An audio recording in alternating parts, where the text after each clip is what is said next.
So have you ever found yourself thinking, failed that test, so I'm a failure. My relationship didn't work out, so I'll never find love. If someone disagrees with me, they must be against me. If I can't do something perfect, there's no point in trying. These thoughts can feel completely true in the moment, of course, but what if your brain is simplifying reality into two categories?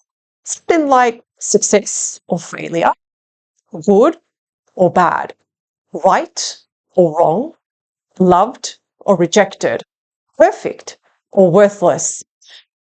This is called black and white thinking, also known as all or nothing thinking. It's one of the common cognitive distortions we can experience when our thoughts become rigid or extreme. But it's also important to note that having these thoughts, it doesn't mean there is something wrong with you. Please understand that. We all think this way at some point, or sometimes. Problem occurs when black and white thinking becomes our default way of looking at ourselves, other people, of course, the world. Because life is rarely black and white. Most of life exists somewhere in the middle, of course. So in today's video, we're going to look at what black and white thinking, what it actually is, how to recognize it, why do we do it, how we can change it, and how to deal with someone who thinks this way, and what can happen if this pattern continues over time. So let's get started.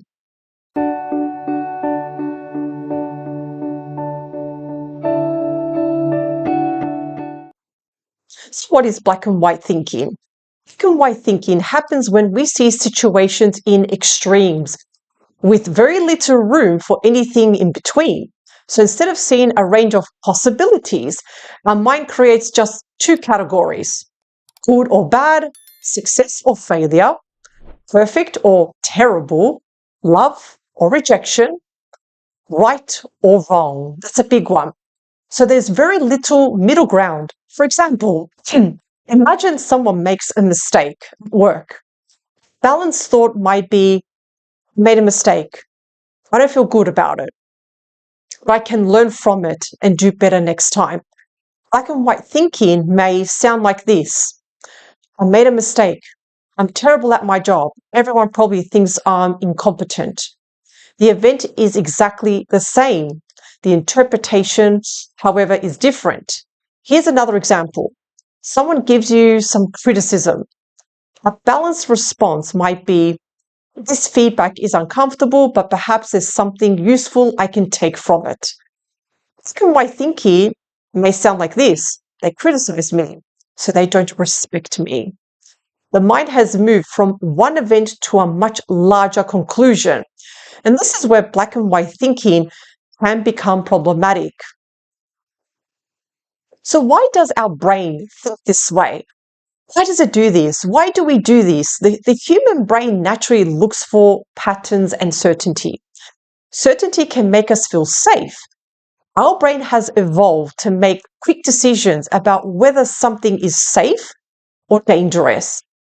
But in everyday modern life, this tendency can sometimes become unhelpful. Black and white thinking can develop in many different ways and reasons.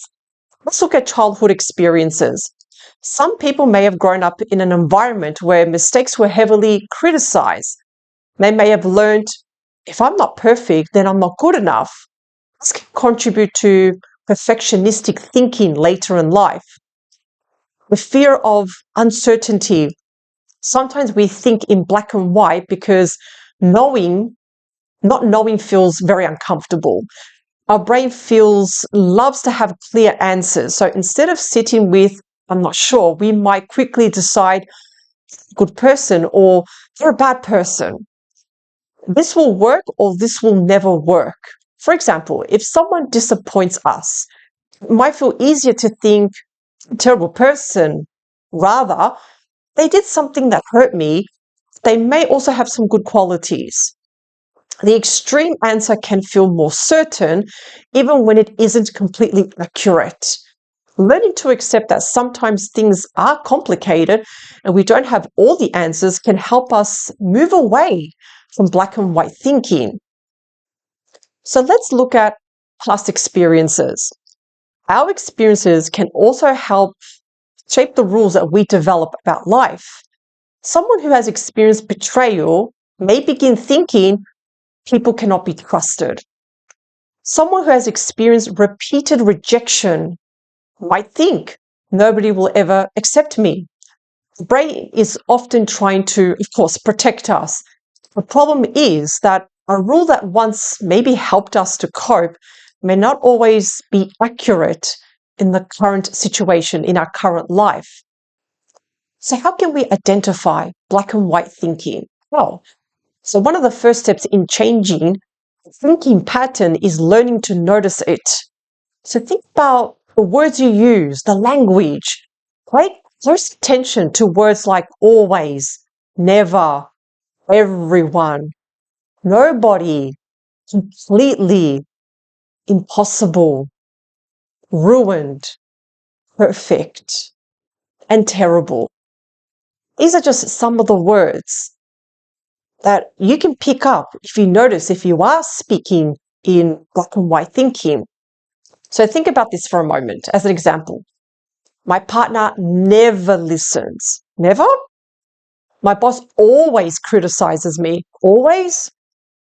I've completely ruined my life. So even completely and ruined? When you hear yourself using these words, pause for a moment and ask yourself, is this literally true?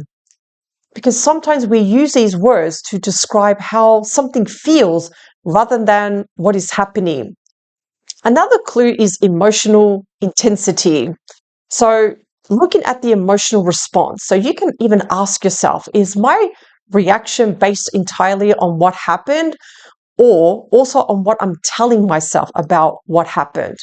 And we also need to look for big conclusions. Black and white thinking often takes a small event and turns it into a much larger conclusion. For example, I wasn't invited to that event and become nobody likes me. Big conclusion. Or I made a mistake can become can't do anything right. So it's a much larger conclusion. So when you notice this, ask, am I going from one event or to a conclusion about everything? And another side of black and white thinking is finding it difficult to see that both things can be true at the same time. And I know that sounds really weird. This is a really important one. So can you accept that someone can love you and still disappoint you? Can you dislike someone's behavior without believing they're a terrible person? You can fail at something without being a failure. You can have a difficult day without having a terrible life. You can be successful and still have areas you need to improve. Two things can be true at the same time. So that is the gray area right there. So now that we've identified black and white thinking, how can we change our thinking then? Black and white thinking. So the goal isn't to force yourself to think positively. The goal is to become more flexible. Here are some strategies and tips that you can practice. So tip number one, look for the gray area. When you notice an extreme thought, ask, what exists between these two extremes? So for example, I failed my presentation. I'm a terrible public speaker. Could become, I struggled with this presentation, but I can improve with practice. So we're not here to pretend that everything is wonderful. We're simply making the thought more balanced. So tip number two, examine the evidence. Ask yourself, what evidence supports this thought? And what evidence doesn't support it? For example, my friend cancelled dinner. They don't care about me. Evidence supporting the thought, they cancelled. Evidence against it, they have supported me many times before. A more balanced thought might be, okay, I feel disappointed that they cancelled. One cancelled plan doesn't define the friendship. Tip number three, replace labels with observations. Instead of, I'm lazy, you can try, I've been struggling with motivation recently. So instead of saying they're selfish, try, they behaved in a way that felt inconsiderate. Labels can make things feel permanent. Observation leaves room for change. Tip number 4, use more flexible language. Instead of I have to, try I would prefer to try this instead. Words like this is a disaster. That's a common one. You can try this is difficult, but I can work through it. Instead of we failed. It's a very, very common one. This attempt didn't go the way I hoped. The way you speak, or the way we speak to ourselves, can influence the way we experience situations. And this is something you can practice every day. At the end of the day, think of one situation that caused you stress, frustration, sadness, and anger. Write it down. Write what happened. What did you tell yourself about what happened in that moment? Was my thought black and white? And finally, what is a more balanced way of looking at this? You don't need to completely change your thought. You simply want to move it one step closer to reality. For example, I completely failed would be, I didn't perform as well as I wanted to, but I can learn from this. Now that's progress. With failure, there's always feedback and there's always room to improve. And this is why I believe well-being isn't just about dealing with problems when they become absolutely overwhelming. Now, of course, it's about developing little practices that support your mental and emotional well-being on an ongoing basis. The Wellness Digital Box is a monthly digital wellness experience designed to give you simple tools you can use in your own time. Each box includes things like an affirmation card, a hypnosis audio, and a short well-being ebook with new content every month. It encourages people to take a little time for themselves and build well-being practices into their everyday lives. Because sometimes looking after ourselves doesn't have to be so complicated.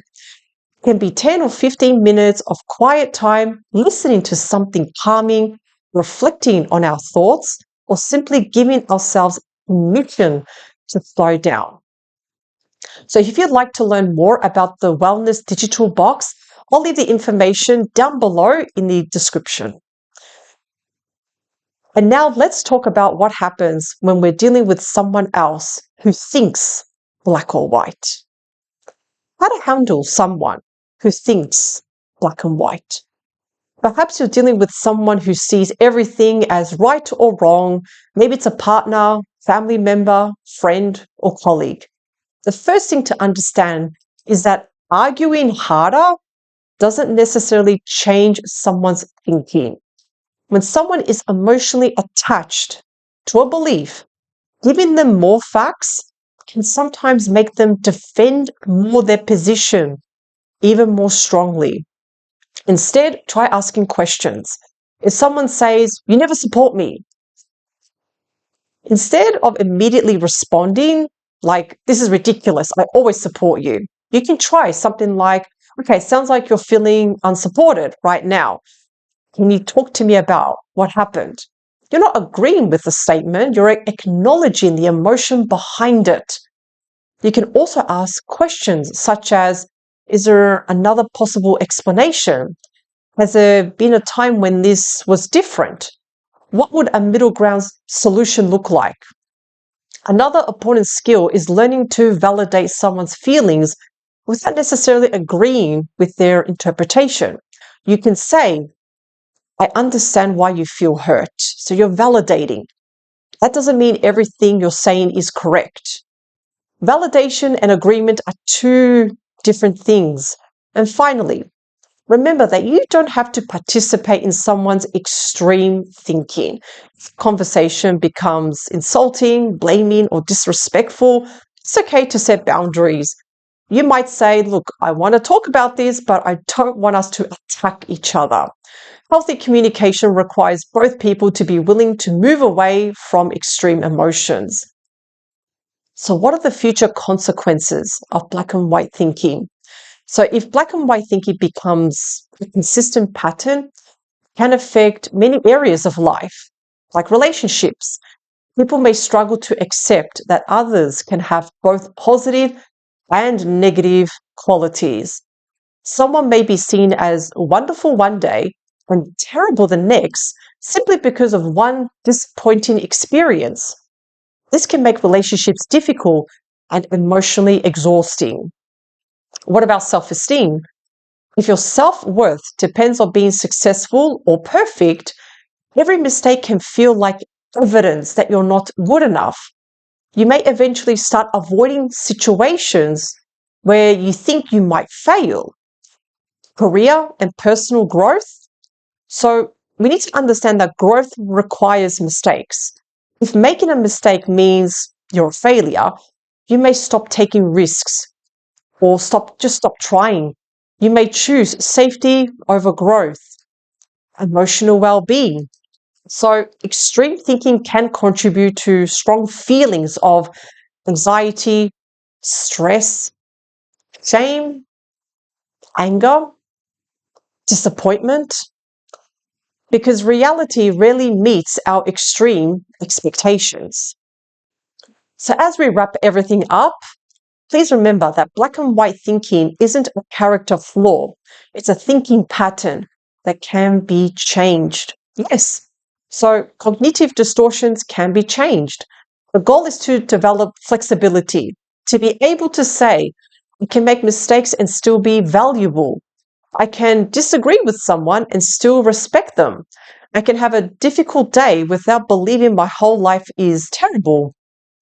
I can be disappointed without deciding that everything is ruined. And the thing is, life is complicated. People can be complicated. Flexibility is somewhere in the middle. That's where the grey area lives. That's where we often find a much more realistic view of ourselves, other people, and our lives. Thank you so much for watching. If you found this video helpful, please consider subscribing to the channel for more psychological-based tools, strategies, resources to support your emotional well-being. And remember, your thoughts influence your emotions, but your thoughts are not always facts. I'll see you in the next video. Have a great day and take care of yourself. Bye for now.